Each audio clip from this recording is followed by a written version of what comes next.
जय हिंद साथियों, modern history में आपका स्वागत है। मॉडर्न हिस्ट्री के हम लोग एमसीक्यू कर रहे हैं, मतलब प्रश्नों को हल कर रहे हैं। और पूरा प्रश्न वैसे प्रश्न किया जा रहा है जो डिटेल हो, कंसेप्चुअल प्रश्न आपसे किया जा रहा है, जो आप प्रश्न देख करके आपका पूरा का पूरा कंसेप्ट क्लियर हो जाएगा। और निसंदेह आप वीडियो की देखिए और आपको लाभ मिलेगा, चाहे पीसीएस दीजिएगा, चाहे यूपीएसआई दीजिएगा, चाहे उत्तर प्रदेश पुलिस दीजिएगा, चाहे एक्सेट्रा कोई भी एग्जाम आप दीजिएगा, ठीक है ना। ये सब कुछ काम हो जाएगा। चलते हम लोग अपने पहले प्रश्नों पे। हम लोग कल 10 क्वेश्चन किए थे, आज 11 क्वेश्चन करेंगे। आज 11 लेकिन 10 का दोबारा रिपीट हो गया है, तो प्रश्न इसको भी पढ़ लिया जाए और हम लोग 11 भी देखेंगे, 12 भी देखेंगे। प्रश्न क्या कह रहा है आइए समझिए। तो फ्रांसिस्को अल्मीडा को पुर्तगाल के मंत्रालय ने भारत में कितने किले स्थापित करने का आदेश दिया था? तो इसमें सही आंसर आपको जो मिलता है दोस्त, ये आपको 4 मिलता है। क्या है? 4 किले बनवाने के लिए बातें कही गई थी। एक किला आपने इसने आकर के बनवाया गोवा में, बाकी जो 3 किले इन्हें बनवाया था वह केरल राज्य में बनवाए थे, ठीक है ना, केरल में बनवाए थे, ठीक है ना। ये आपने देखा, इसका आंसर आपको मिल गया। बाकी आंसर आपको इस डिटेल में आपको इधर में दूंगा। चलिए, पूछा है क्वेश्चन, पढ़िए और लगाइए। भारत में नीले पानी की नीति, वाटर लिखा है, ब्लू वाटर पॉलिसी कौन लाया? क्रावेल लाया, बार्थोलोमो डियाज लाया, वास्को डी गामा लाया, फ्रांसिस्को द अल्मीडा लाया। कौन लाया? इसका आप पढ़ करके हमको जवाब दीजिए, ठीक है ना, जवाब दीजिए। मैं थोड़ा देर रुका हुआ हूँ, उसके बाद चलिए लगा लिया आपने। इसका सही आंसर है दोस्त, हमारे फादिल दोस्त कौन है? तो कहेंगे कि ये हमारे फ्रांसिस्को द अल्मीडा साहब क्या हैं, ये हैं, ठीक है ना। ब्लू पॉलिसी नीति लाया था। अब प्रश्न ये बनता है कि ये भारत में आया कब? तो कहेंगे कि ये 1505 में भारत आया।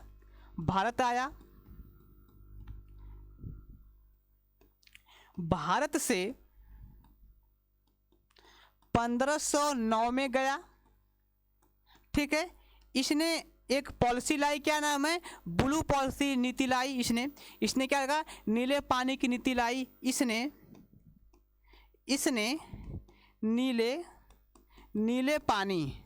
नीले पानी की क्या है? नीति लाई।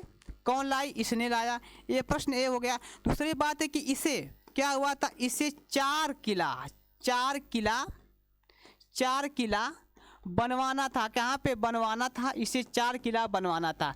कई किला दोस्त बाबू? 4 किला। तो कहेंगे 4 किला कौन कौन? तो पहला जो आपको दिखाई देगा किला है यहाँ पर, जो गोवा में बनाएगा। क्या नाम है? गोवा में। उस किले का नाम क्या है? तो कहेंगे कि अंजे द्वीप। क्या नाम है? अंजे द्वीप। ये अंजे द्वीप और द्वीप पर बनवाया था। उसके बाद दूसरे बातें आएंगे तो कहेंगे केरल में बनवाया था। क्या नाम है? केरल। तो केरल के कहाँ पे? तो कहेंगे कि ये आपको, एक मिनट, ये आप देखेंगे तो कोची में क्या बनवाया था? कोची में बनवाया। कोची के बाद तीसरे की बातें यदि हम लोग करें तो आप कहेंगे कि ये कन्नौर में, क्या है? कन्नौर में बनवाया। और कन्नौर के बाद फिर आप देखेंगे चौथे नंबर की बातें आएंगे तो आप देखेंगे कि क्यूलोन में बनवाया।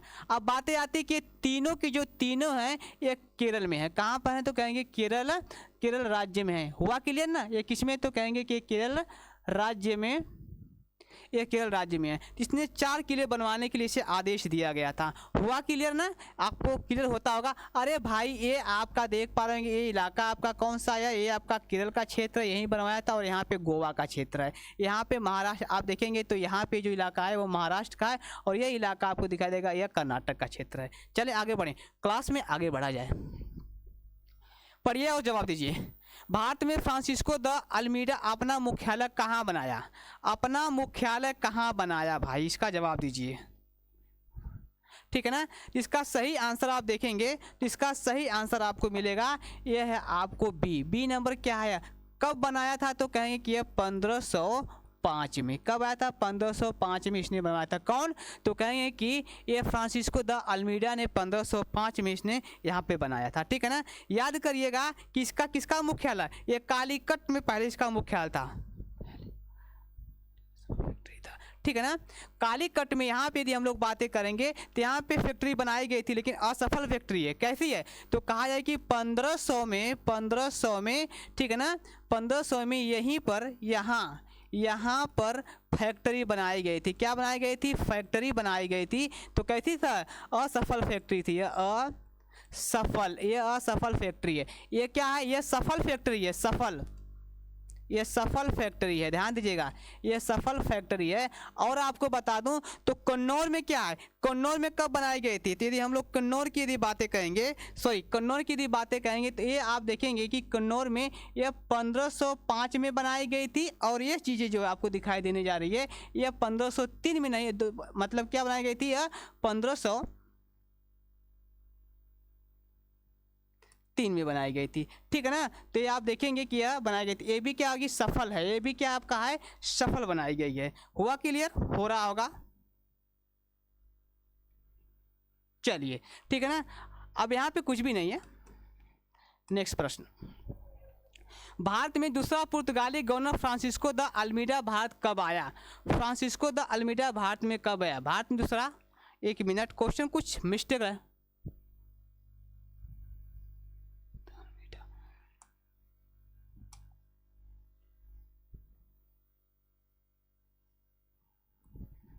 क्वेश्चन कुछ मिस्टेक था भाई, इसलिए इसको हटा दिया गया। ठीक है ना?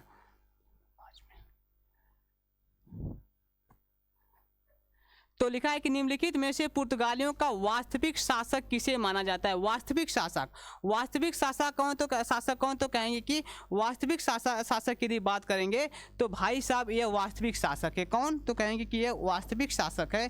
क्या नाम है इसका? ये आपका वास्तविक शासक है पुर्तगालियों का। ठीक है? Alfonso de Albuquerque. क्या है? अल्फांसो डी अल्बुकर्क है। ये दूसरा गवर्नर आया है, भारत पे आता है और इसने बहुत सारी काम किया। इसने ब्लू नीति को क्या कर दिया था? इसे संजोए रखा, इस पर कोई काम नहीं किया, बल्कि उसे ब्लू नीति को क्या किया? उसने बनाए रखा। यह भारत में कब आया? तो कहेंगे कि यह भारत में, लिखा जाए कि यह भारत में कब आया? यह 1509 में आया। कब आया? यह 1509 में आपकी भारत में आता है। और क्या हुआ? यह 1515 में क्या हो गया था? 1515 में इसकी मृत्यु हो जाती है। क्या जाती है? इसकी मृत्यु हो जाती है। किसका? इस अल्बुकर्क की इसकी मृत्यु हो जाती है। और आपको सबसे मजे, ये क्या हो गया भाई? सबसे मजे की बात है कि 1510 में गोवा को जीता। क्या किया? गोवा को क्या कर लिया? जीत लिया। अरे भाई, गोवा को जीत लिया। किससे जीता? इसी समय में क्या कहेंगे कि बीजापुर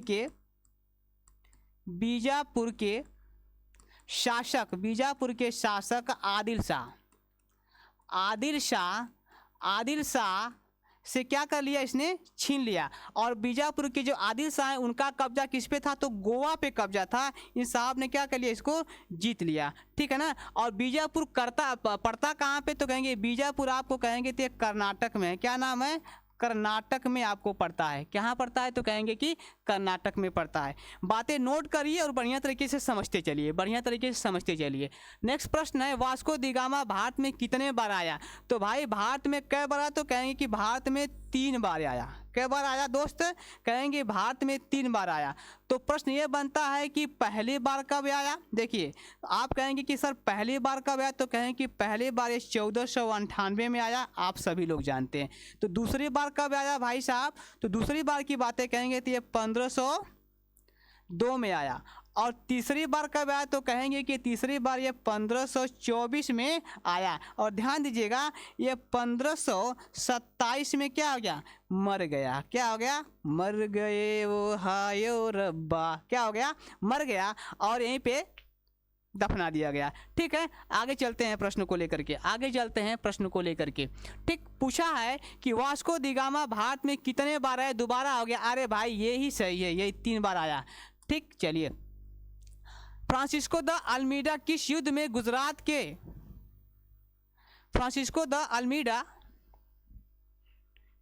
में गुजरात के त्रिगुटों को हराया? किस में? तो त्रिगुटों को हराने की यदि बातें करेंगे तो किस में हराया? आप इसका आंसर दीजिए। ये दीवा के युद्ध में। क्या किया गया था? यह दीवा के युद्ध में हराया। किसको? कहेंगे कि अब ये बातें आती है कि यह युद्ध कौन है? तो यह युद्ध कब हुआ था?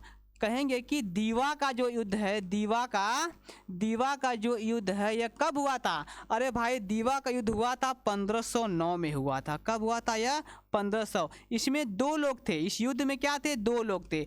एक तरफ तो क्या था? अल्मीडा था। क्या बोल? एक तरफ तो अल्मीडा था और दूसरी तरफ ये क्या बोलेंगे हम लोग? त्रिगुट था। अब ये त्रिगुट कौन कौन थे जरा समझिएगा। तो त्रिगुटों में यदि बातें करें तो 3 लोग हैं। पहला व्यक्ति कौन है? तो कहेंगे कि एक गुजरात का शासक है, गुजरात का क्या है? शासक है।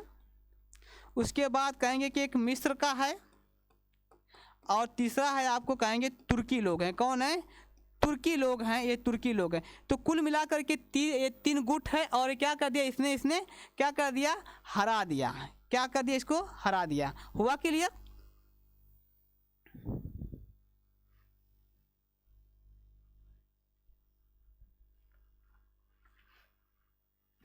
चलिए अगला है 18 नंबर प्रश्न को देखा जाए। फ्रांसिस्को द अल्मीडा किस युद्ध में हारा? अरे भाई किस युद्ध में हारा? जवाब दीजिए हमको, हम जवाब चाहते हैं आपसे, आप हमको जवाब दीजिए सर। सही आंसर आपका है क्या है? चोलों के युद्ध में। चोलों के युद्ध में किस में हुआ था? चोलों के युद्ध में। चोलों के युद्ध कब हुआ था? तो कहें कि 1508 में हुआ। कब हुआ? 1508 में चोलों का युद्ध हुआ। और किसके बीच में हुआ था? 2 लोगों के बीच में हुआ था। किन लोगों के बीच में हुआ था? 2 लोगों के। लेकिन ये हारा गया। तो इसमें जीता कौन थे? त्रिकूट जीते थे। क्या नाम है? त्रिगुट जो हो गए थे वह जीत गए। वर्सेज क्या बोलेंगे? वर्सेज बोलते हैं ना आप लोग, ये ऐसे बोलेंगे ना, वर्सेज। और क्या कहेंगे? ये है अल्मीडा साहब है। यह अल्मीडा ने क्या कर दिया? यहाँ पे क्या युद्ध में हार गया। तो कौन हारा? ये हारा। हारे अरे हम तो दिल से हारे, है कि नहीं है? तो यहाँ दिल से नहीं हारा है, इसने अपने सैन्य बलों से हारा है। आगे देखिए, फ्रांसिस्को डी अल्बुकर्क ने विजयनगर के शासक कृष्णदेव राय से पुर्तगालियों के लिए कहाँ पर दुर्ग बनाने के लिए इजाज़त ली है? कहाँ से दुर्ग बनाने के लिए इजाज़त ली है? एक बात आपको थोड़ा सा रुकिए, आप सोच रहे होंगे कि गाली देते होंगे कि फलाया ढिकाने, नहीं, ये उनकी काबिलियत थी दोस्त। तो लोग आए भारत पे और जीते, इलाका को जीते, और हम चुपचाप उनके गुलाम बन के रह गए थे। कुछ न कुछ तो काबिलियत उनकी नहीं, बहुत से काबिलियत है। आपको एक पुलिस डिपार्टमेंट से बात करने में हड़क जाते हैं, आप किसी दरोगा से बात करने में हड़क जाते हैं, वो तो एक पूरे देश के सम्राट से हड़के नहीं, आ करके हमें गुट बनाया और हमारे अंदर क्या है? घुसपैठी किया और हमको क्या कर दिया? भ्रष्ट कर दिया। किया कि नहीं किया? तो ये सब समझने की ज़रूरत है दोस्त, समझने की आवश्यकता है, ठीक है ना? हमने क्या गलती किया, हमारी क्या गलती है जो हम हार जाते हैं? इससे सीखना है। इतिहास हमेशा सिखाता है, इतिहास हमें सिखाता है। तो बताइए कौन सा है? ठीक है, तो फ्रांसिस्को द अल्बुकर्क ने विजयनगर के शासक कृष्णदेव राय से पुर्तगालियों के लिए कहां पर दुर्ग बनाने की इजाजत मांगी थी? कहां पे मांगी थी भाई साहब? जवाब दीजिए। ठीक है, ये कहीं और नहीं, ये भटकल में है। अब प्रश्न बनता है कि भैया भटकल कहाँ पड़ता है? ये भटकल कहाँ पड़ता है? तो कहेंगे ये भटकल है कर्नाटक में। कर्नाटक में है। कर्नाटक में है, ठीक है ना? चलिए अगला प्रश्न पे हम लोग आते हैं। चलिए, प्रश्न है कि पुर्तगालियों का कौन सा गवर्नर पुर्तगाली अधिकारी एवं कर्मचारियों का विवाह भारतीय महिलाओं के साथ कराने के लिए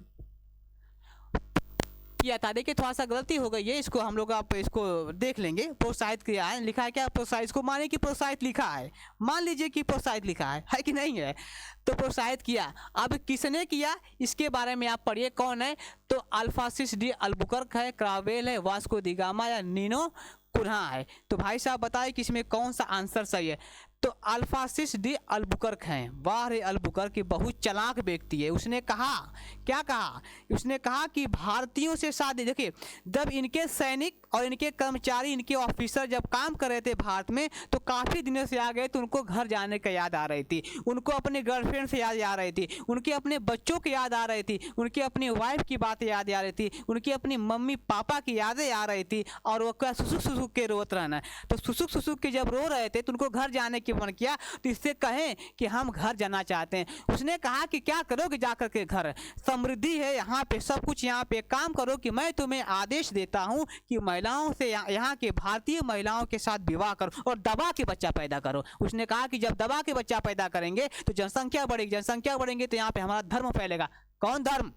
ईसाई धर्म फैलेगा। और जब ईसाई धर्म फैलेगा, यहाँ के लोग हमारे हो जाएंगे, यहाँ के लोगों की रिश्तेदारी हो जाएगी, तो हम इस देश पे काबिज हो जाएंगे। कितना दिमाग लगाया उसने, कौन? अलबुकर्क ने दिमाग लगाया और यही भारत में आया। उसने कहा कि महिलाओं से शादी करने का आदेश दिया और नियम बनाया। ठीक है, आगे चलिए कर। निम्नलिखित में से कौन से गवर्नर ने 1530 में कोचीन की जगह गोवा को मुख्यालय बनाया?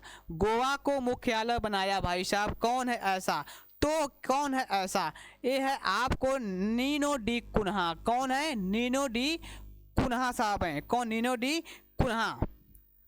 ये भारत में कब आया? तो कहेंगे कि ये 1529 में क्या हुआ था, में भारत आया। ये क्या है? 1929 में भारत आया और उसने क्या किया? 1530 में, मैं गलती से बोल दे रहा हूँ, ठीक है ना। कोचीन क्या थी?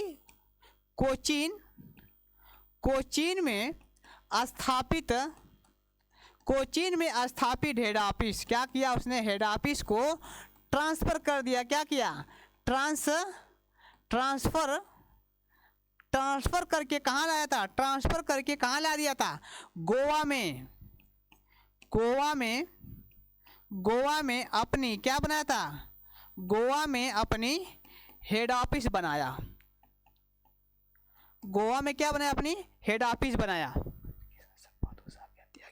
और यही हम हरामी कुत्ते का पिल्ला ने क्या किया था? इसने ही हमारे शासक को मार दिया था। किस शासक को मारा था? यहीं पे गुजरात के शासक, क्या कहेंगे? गुजरात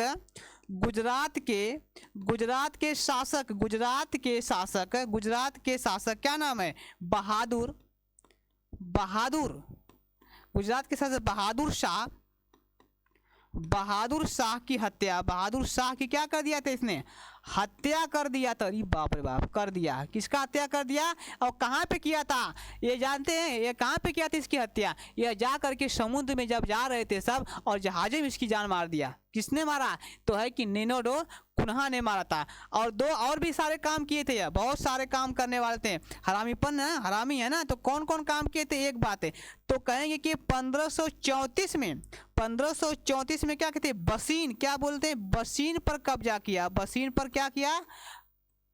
कब्जा किया। और 1535 यानी कि 35 में क्या किया? इसने दीव पर क्या कर लिया? दीव पर क्या कर लिया? कब्जा कर लिया। इसे दूर पे क्या कर लिया सर? कब्जा कर लिया। नेक्स्ट प्रश्न आगे देखा जाए। निम्नलिखित में कौन सा गवर्नर गुजरात के शासक बहादुर शाह की हत्या किया था? अरे भाई साहब, ये तो है नीनो डी कुन्हा ने किया था। कौन किया था? नीनो डी कुन्हा ने किया है। अगला प्रश्न है, सिलोन के अधिकांश भाग पर कब्जा करने वाला पुर्तगाल गवर्नर का नाम बताइए। पुर्तगाल गवर्नर कौन है? जवाब दीजिए, ठीक है ना। यह है गार्सिया। कौन है भाई साहब? ये गार्सिया डी नूरोनो, ठीक है ना। ये है, इसने क्या किया था? इसने ही क्या कर दिया था कि शिलोंग मतलब कहाँ पे? अरे भाई साहब, शिलोंग यहाँ पर है। शिलोंग ये हमारा क्या है? भारत है। और यहाँ पे नीचे क्या है? लटकनवा में कौन लटका हुआ? तो कहेंगे श्रीलंका है। क्या है आपको? श्रीलंका है। और यह जो इलाका आपको दिखाई दे रहा है ये क्या है? तो कहेंगे कि शिलांग का इलाका है। और इसी शिलांग पे अधिकार क्षेत्रों पर क्या कर लिया था? ये कब्जा कर लिया था। कौन कब्जा किया था? ये साहब ने कब्जा कर लिया था। ये साहब ने क्या कर लिया था? कब्जा कर लिया था। हुआ क्लियर? ठीक, आगे चलिए। 23 प्रश्न है। अगला प्रश्न देखिए, सिलोन के अधिकांश भाग पर कब्जा करने वाला कौन? ये दोबारा है, रिपीट प्रश्न कहां से आ गया यार? किस पुर्तगाली गवर्नर के साथ प्रसिद्ध, देखिए क्या लिखा है? प्रसिद्ध लिखा हुआ, आप इसको मान लीजिए प्रसिद्ध ईसाई संत जेबियर भारत आए। कौन आए थे? किसके साथ आए थे? प्रश्नों का जवाब दिया जाए। किसके साथ आए थे भाई साहब? ठीक है ना। तो मार्टिन अल्फांसो डी सूजा, आप सूजा याद करिएगा। सूजा याद करिएगा, आपका क्वेश्चन आपको लग जाएगा। सूजा याद करेगा, मार्टिन अल्फांसो डी सूजा, ठीक है ना। ये कौन है? ये ईसाई धर्म के प्रचार प्रसार करने के लिए आएगा। ये सबसे गुरु हैं, महागुरु हैं, संत हैं ये लोग, ठीक है ना। धर्म को फैलाएंगे आकर के, ठीक है ना। नेक्स्ट प्रश्न, पुर्तगालियों को गोवा दमन द्वीप से हटाने के लिए 1961 में सैनिक कार्रवाई द्वारा कौन सा ऑपरेशन शुरू किया गया था? ऑपरेशन कौन शुरू किया गया था? पढ़िए, ऑपरेशन सिद्धि, ऑपरेशन मित्र, ऑपरेशन त्रिशूल, ऑपरेशन विजय, कौन सा है? तो इसका सही आंसर है बाबू, इसका सही आंसर है, कौन लगा दूं? ये है ऑपरेशन विजय। इनको लठ मार के भेजा गया था। भारत में सबसे पहले आए थे और सबसे बाद में गए कमीने, और ऐसे गए नहीं, इन्हें लाठी मार मार के हम लोगों ने जब भेजा तो तब जाकर के भागे अंत में। और जानते हैं आप, जो आप दमन दीव ये सब जो देख रहे हैं, ये कभी क्या था, यह केंद्र शासित प्रदेश था, है भी, है कि नहीं। गोवा भी था, लेकिन अब तो गोवा जानते हैं कि अब भारत के राज्य में बन गया है, ठीक है ना। तो ये सब इस पर कब्जा किए थे। तो कब रहता? 1961 में जाकर के भागे। नेक्स्ट प्रश्न, निम्नलिखित में से कौन सा पुर्तगाली गवर्नर ने अपने क्षेत्राधिकार भारत में सती प्रथा पर रोक लगा थी? सती प्रथा का मतलब कि आदमी मर जाए तो महिलाओं को कच्चे भूज दीजिए, महिला मर जाए तो आदमी कच्चे भूज दीजिए, और ये है आपका सती प्रथा। इसने किस पे रोक लगाया? ये कौन सा है अधिकारी? तो ये रोक लगाने वाला कौन सा है अधिकारी? यही व्यक्ति है। तो आप जरा इसके बारे में थोड़ा सा समझिए, तो कौन है व्यक्ति, इसके बारे में आप हमको जवाब दीजिए, आप हमको जवाब दीजिए। और इसके बारे में हम आपसे पूछेंगे बाद में, ठीक है ना, बाद में पूछेंगे। लेकिन अल्फांसी डी अल्बुकर कौन है? अल्फांसी डी अल्बुकर साहब हैं, और इसने ही क्या किया था, किसने अपने क्षेत्र में कहा कि किसी महिला को जान से मारना नहीं है, किसी महिलाओं को जान से मारना नहीं है। अब रह गया, ये खत्म हो गया। लास्ट से आपको याद कर लेना है यह चीजें। अरे नहीं है क्या भाई? चलिए, तो भारत में पुर्तगालियों की क्या क्या देन है, इन देनों के बारे में आपको लिख लीजिएगा अपने नोट्स में। पूरा हमने समाप्त कर दिया। अब हम लोग अगले मिलेंगे तो डचों के बारे में पढ़ेंगे, फिर हम इंग्लैंड के बारे में पढ़ेंगे। आज के लिए क्लास हो गई, और आपको देखने के लिए मेरी तरफ से आपको थैंक यू, धन्यवाद। Okay, bye bye.